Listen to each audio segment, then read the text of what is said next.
Një rast i rënd i dyshuar i trafikimit të fëmijës dhe birësimit të paligjshëm është zbuluar nga autoritetet, ndërsa kallëzim penal është ngritur ndaj 6 personave nga Shkupi, Kumanova dhe Tetova.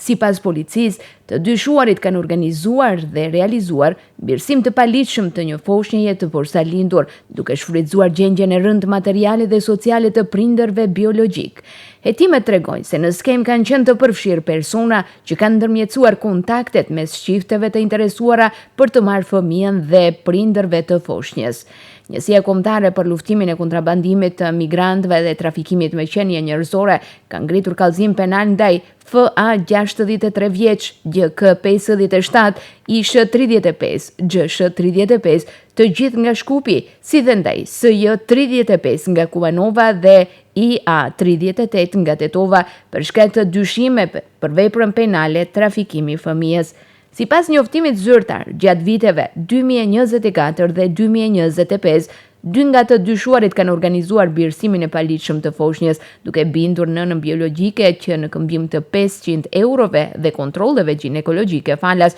të dorëzonte të porsalindurin. Pas daljes nga spitali, nëna dhe foshnja janë marrë nga njëra prej të dyshuarave dhe janë dërguar në banesën e saj, ku më pas çifti i interesuar për ta birësuar ka marrë foshnjën dhe e ka dërguar në shtëpinë e vet.